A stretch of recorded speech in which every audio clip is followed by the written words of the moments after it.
Hi, this is Chuck Moxley. I'm here with Nir Bashan today, and we're going to be talking today about his new book, The Solution Mindset: Mastering the Art of Problem Solving. Welcome, Nir.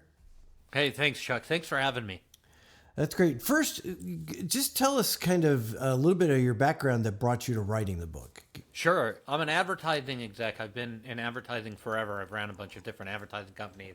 And now I kind of do this, right? Where I write books and travel the country speaking about creativity and innovation in the workplace. That's awesome.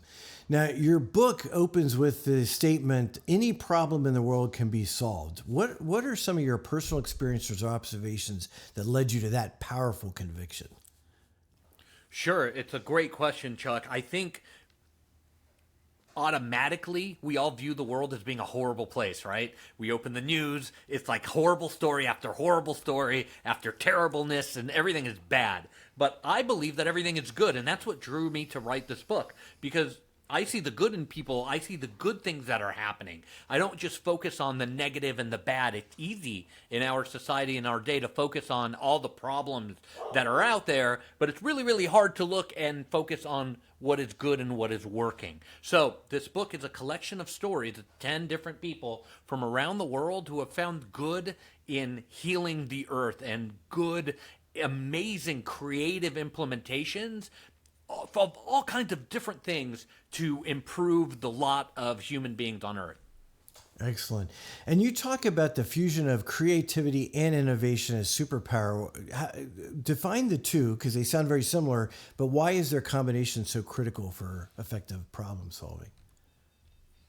So innovation is really the act of implementing creativity. Creativity is the act of coming up with the idea. And a lot of people get stuck in either or, right? They're really good. Nir, I've got a million ideas, but I haven't executed any of them. Or some people are like, we've been executing the same idea for 16 years now that was novel at the time. Like, what do? We need to fuse the two together and balance them out as we apply them to different problems that occur not only in the world, but also in our businesses. That makes a lot of sense. Now, in the book, you talk about 10 superpowers. Let's dive into a few of those. Superpower number one is just start. And it seems simple, but it can be the hardest part. What's your advice for someone who's feeling overwhelmed and just doesn't know where to begin?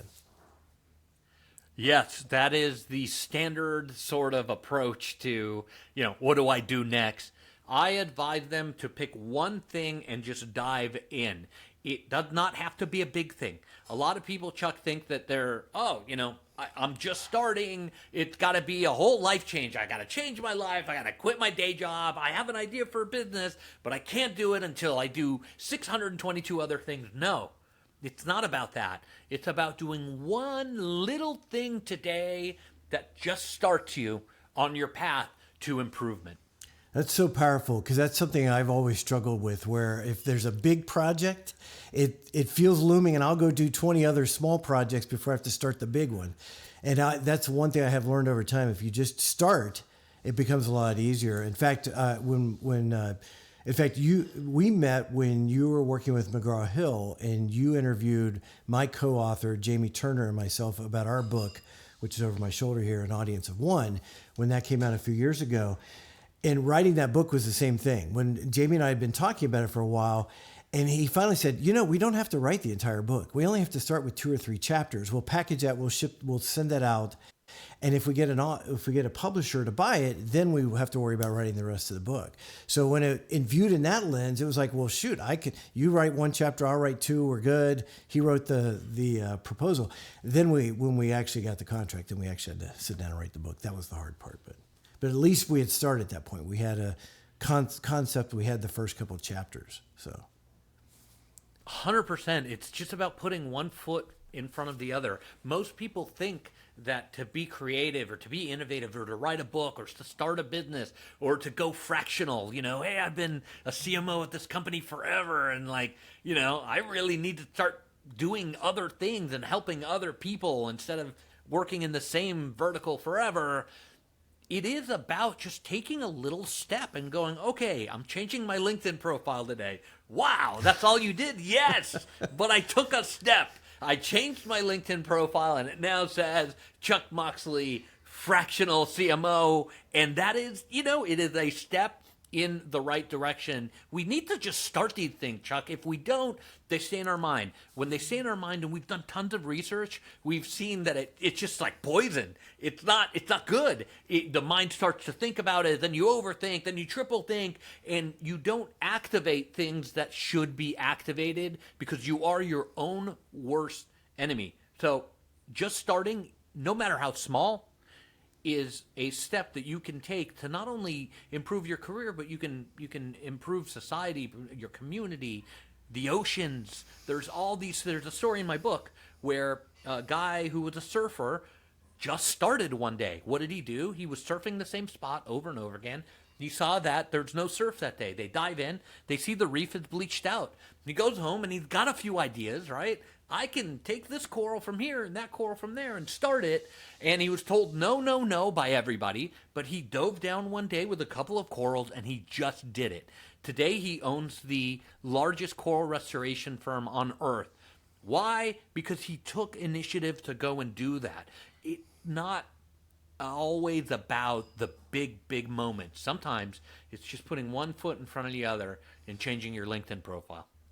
And he also, something in the story that was interesting was the fact that he was told, no, you got to go get a degree. No, you've got to go do all these other things first. And he kind of ignored that and went against that and just said, no, I'm just going to start doing it. And one day I'll get around to all that stuff. So, super powerful in the world of fractional. Cause I shifted from full-time to fractional about a year ago. And I joined an accelerator. And one of the things they kept pushing was everybody come in the program goes, well, first I have to build a website and then I have to build, my LinkedIn profile. And they're like, no. Just start having conversations. Just start reaching out to your network, have conversations, start that process. You can eventually get around to building the website. And that was terrific advice because I immediately landed projects and started, working with clients. And eventually I did build my website. So, yeah. Yeah, I mean, it's just one foot in front of the other, and it's really important to start something. Chuck, I'm curious, what have people told you when you were starting the fractional? Were they like, no, you shouldn't do this. Oh, this is really hard. You're going to fail. What was the feedback? Yeah, it's interesting. When I was thinking about doing it, I started reaching out to any fractional I either knew or somebody could introduce me to. And I started interviewing them and saying, "Hey, what do you like about this? What don't you like?" And I heard consistently certain things that people dislike about being fractionals. One being that you constantly have to be out there pitching, that you have to have pipeline because in the fractional world, and we had a little bit of conversation about this, you go into every assignment knowing it's not forever. That you're going to be there for 3 months, 6 months, 1 year, whatever that time period is. And your goal is to grow them to a point that they can hire a full-time CMO to replace you. Yeah, but Chuck, you can make the argument that any job is fractional anyway, right? Because you can get into a company, you be there 3 months, 6 months, a year, and they're like, oh, that guy Nir, we don't like that guy. Get him out, So how is it different? That's an excellent observation there because everybody assumes you've got security, but in today's world, there's plenty of evidence out there that that's not the case, that there's tons of layoffs and things like that. The difference is when you're in the fractional business and you treat it as a business, you're always out there seeking those clients. When you get into a job, you tend to get comfortable and you're doing okay and all that stuff. And then one day you wake up and find out your job's gone and now you're scrambling to go do it. So it's just a kind of a different mindset that you have to be in because we never assume any assignment's going to be forever. We always assume it's and in fact, the way you typically contract is you start for a 3 month or 6 month type of engagement and start. Now those can extend, which is great, but yeah, they may not. So, can you do anything in 3 months? It depends on, you have to have a really defined scope within 3 months. I typically prefer a minimum of 6 because a lot of the foundational work, almost every company I come into requires a certain amount of foundational work with their messaging and things that are off. That takes 60 to 90 days. And to get the plan and to get the tactics in place to start seeing results, in 90 days, you can't see any of the results because you're doing a lot of foundational work. So if I only do 90-day assignments, if that's what I'm being hired to do, is the foundational work. It's to kind of do some level set or to go in and do kind of an analysis and fix a few things and not really deal with the foundational items. But it's a good observation. I talked to one fractional the other day who said he doesn't take less than 1 year assignments for this. How do you manage the expectations like of the clients that bring you in? They're like, Chuck, come in 3 months, you're going to do great. Software as a service company, go. How do you manage that expectation of what their expected ROI could be, or we need to get into this market that we're not into? How do you manage it? You have to be brutally honest, and you have to be very clear. And when we do this, we do it with a contract, right? So in the contract, I'm laying out exactly here's what we're going to be able to cover in 90 days, and here's how renewal works and all of that. But I set up expectations up front so that they don't expect by the end of 90 days you will have closed another $2 million in business. It's just not reasonable, right? We may not have even gotten a campaign launched, or we may have gotten just a campaign launch, but they have a 7-month sales cycle. So you're not going to see results in that amount of time. So what will you get, and what are your expectations? So I clearly set the expectations up front for what can be done in 90 days, or even within 6 months. Here's kind of the expectation. I lay out a timeline so that they aren't caught off guard. I want them to go in eyes wide open. Cool. So in your book, you talk about superpower number 8, which is fail successfully. And you use the example of Norway's prison reform, which, by the way, is a fascinating case study. I didn't know anything about the Norway prison reform before reading it, or about Norway prisons in general. But what can businesses and individuals learn from this approach to failure and rehabilitation?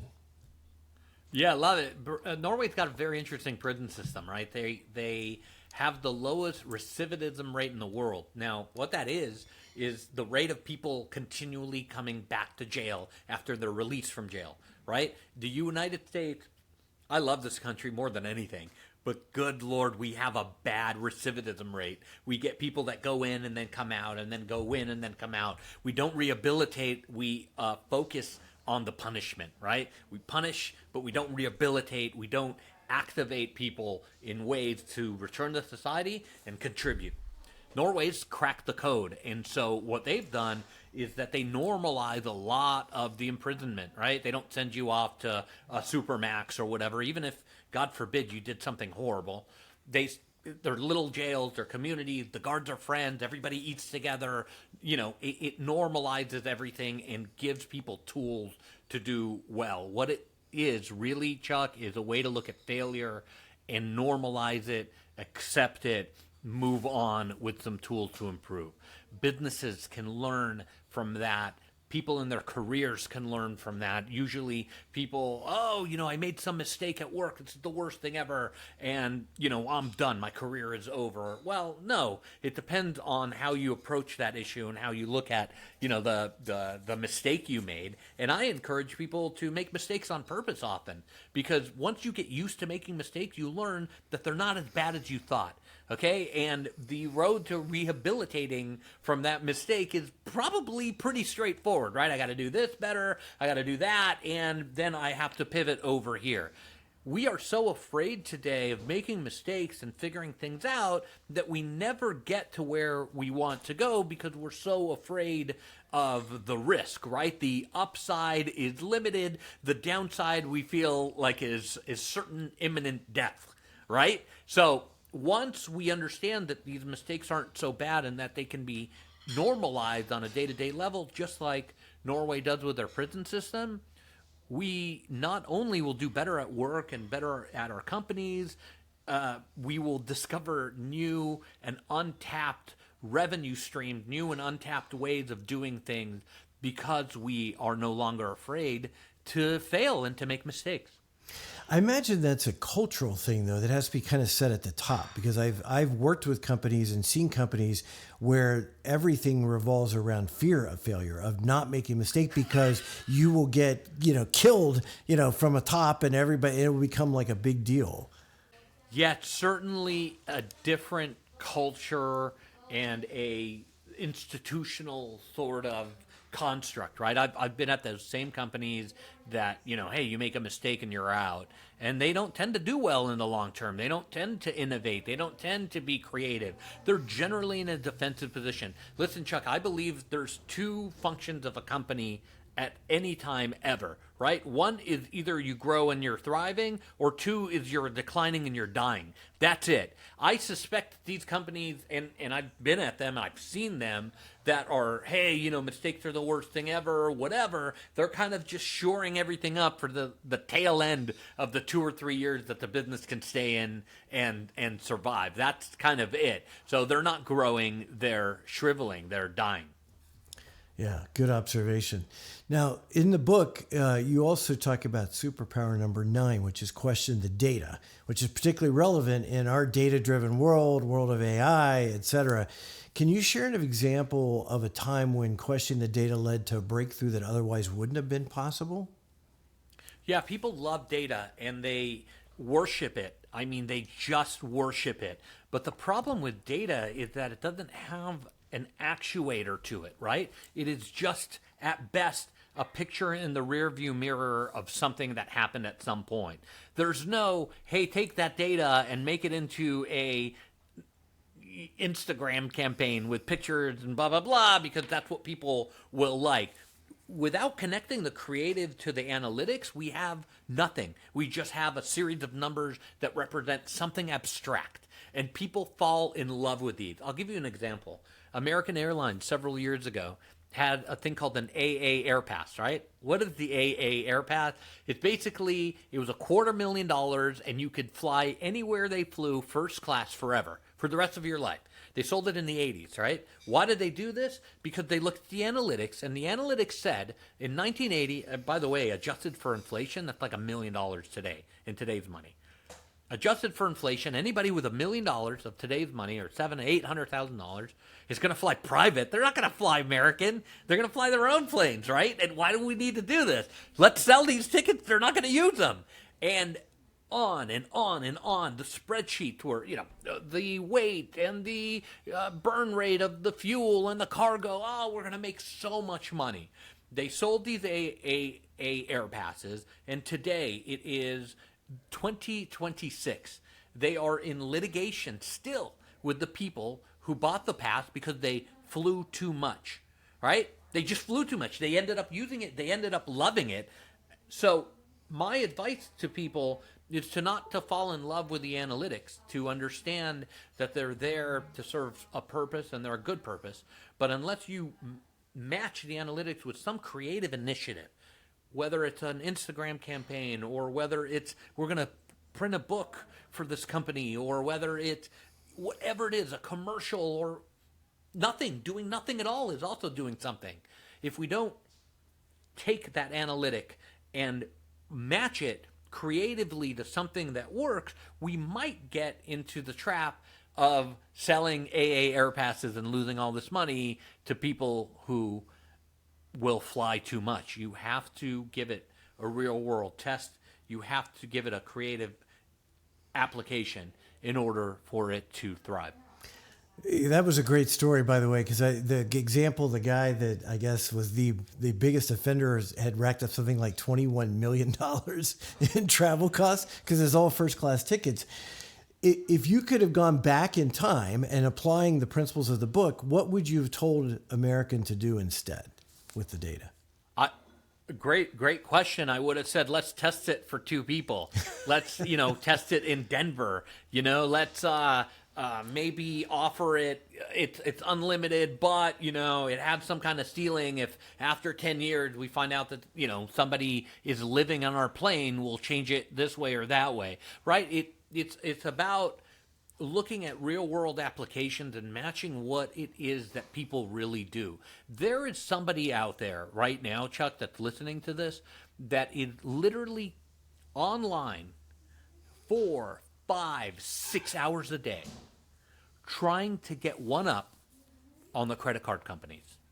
So they're looking at the offer from Capital One saying they get 15 bonus points if they do this, and they're looking at the credit card from whatever going, oh, I get 50,000 miles, and they literally are calculating with Excel sheets and time and effort and all kinds of attention, any way to get a little edge on those programs. Why are people doing this? Because that's kind of a human nature thing, right? You're a big credit card company. I'm just a little guy in Phoenix, Arizona, right? I'm going to get you. And so when we take the human element out of decision making, we start to kind of make decisions that are not accurate, especially if all we're looking at is the analytics. We need to look at creatively how human beings will actually implement this thing. So that's what I would advise American to do different.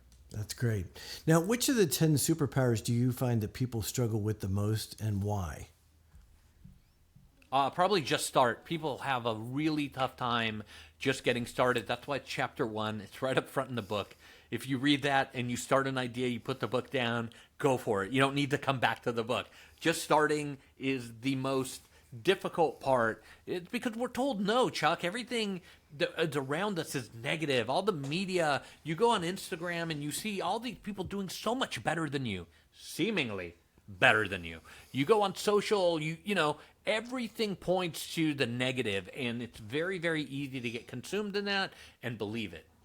Yeah, you gave some examples in the book, like of Fred Smith at FedEx, and I can't remember the founder of Chipotle, what his name was, but they were all people who were told, this is a bad idea, this won't work. Oh, 100%, and they did it anyway, and they ran incredibly successful companies.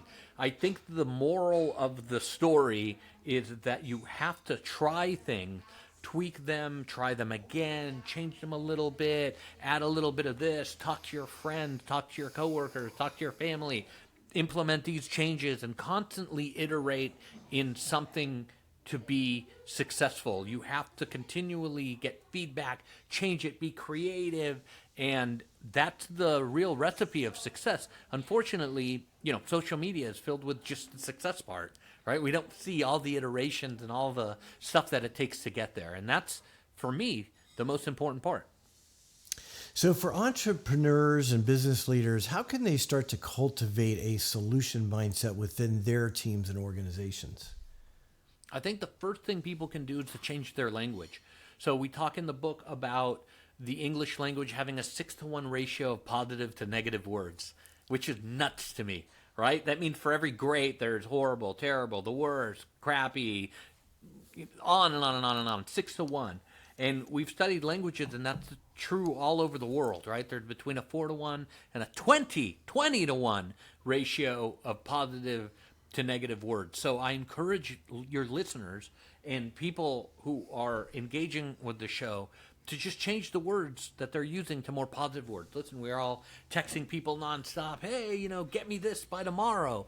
But if you stop and use positive language, hi, Susan, it'd be great if we can get this tomorrow. I hope little Johnny is doing okay in baseball. And there's a likelihood of getting a text message back that is positive, that is exponential over using negative language. And it starts this sort of chain reaction, Chuck, of people reacting better to what you're doing. You react better to what they're doing, and it just builds a better world. That's amazing. So you also mentioned that the superpowers aren't just for big global problems, but for everyday challenges. What are some examples of simple, practical exercise that somebody listening to this could do this week to start applying one of the superpowers? So somebody could apply the positive language. That's a really good one. The other one is to make mistakes on purpose. So I tell a lot of people, especially if they're in an organization where they're on Zoom, Teams, go to all day, right? They're all day on. I tell them, say something wrong in the meeting. What do you mean? Why would I do that? What's the sales quota for quarter 2? Oh, it's, $1.8 million of growth. Great. Say 2.8. Like, Nir, no, why would I do that? Everyone knows it's 1.8. It's posted on our thing. We see it every day, and, it's online. It's in the header of the meeting, right? 1.8 growth. Yeah, everybody. I said, make the mistake. Go, hey, I know this is 2.8. Let's go for it. And then, it's quiet, and everyone's like, oh, it's just going to be some crisis. But when we make mistakes on purpose, we get used to making those mistakes, and we see that they're not that bad, right? So people make these mistakes. Somebody might say in the meeting, well, yeah, why can't it be 2.8 instead of 1.8? And yeah, why can't we do this? And that kind of energy spreads. Or somebody thinks, oh man, this guy's the worst. He's not even paying attention to the 1.8, but it's not that bad. And when we see that making mistakes on purpose becomes something that's not so bad, we grow as people, we grow as employees, and we grow in our ability to creatively solve problems. Awesome. Now, this is not your first book, correct? Yes, this is my second book. My first book is called The Creator Mindset. It is the top 100 nonfiction book of all time. This book is The Solution Mindset, available anywhere you buy book. Came out about 3 or 4 weeks ago. Gotcha. And what was the most surprising thing you learned while writing this book? How difficult it is to write books. How long it takes. Yes. I thought it would be quicker this time around. It was a lot quicker, but good Lord, the editorial process took forever. Just back and forth, and this is not properly referenced, and that's not properly referenced. I learned that, when you publish with one of the major publishers, there's a lot of work involved that is not creative, that is not innovative work. It is the getting the formatting correctly and making sure that the page ends on this chapter, but you got to shorten that by 3 sentences because we can't do another page with 2 sentences on it. It ruins the flow of the book. You got to do this and that. All of the literary nuance surprised me on this book. Yeah, great observation. So now you've spent a lifetime of solving problems that people said were impossible. Can you share a personal story of a time when you used one of these superpowers to overcome a significant challenge in your own life or career? Oh, 100%. There's been so many issues that have come up, in the course of my career. I remember having a studio run with 76 different creatives, or 77. It was a ridiculous number like that, and there was no PM. And so there was nobody kind of quarterbacking project through the pipeline. And so most people would have just said, hey, if we don't have project management here kind of coordinating this entire team, then we're in bad shape. So we need to bring somebody in. Yet the client had a deadline. We had to make it quickly. There was no time to bring somebody in and train them and do all of this stuff. We literally expanded and scaled to the client's demand because we knew that they needed to get it done, and we were a partner. So what I did is I got the team together, and I said, guys, here's what we're going to do. We're going to communicate via the Post-it, And they were like, what do you mean? I said, okay, everybody, every day you're going to get 76 of these, or however many there are of the team. By the way, talking to 76 people is kind of tough, right? Because you can't really put them in one room. You got to do it in 2 batches. We had a big conference room, but still, it's kind of different. So, here we go. We're doing Post-it, and I had everybody write what they're doing that day, to advance the project, and we communicated via sticky notes. That sounds painful. Oh, it was horrible. Yeah. It was the worst. But we did get through it, and it worked at the end. And then we hired a project manager, which helped a lot. No more Post-its. Nice. My point is, Chuck, there's creative solutions out there if we're just willing to try them. And maybe sometimes the solutions aren't ideal, but that's okay because they're better than nothing. Awesome.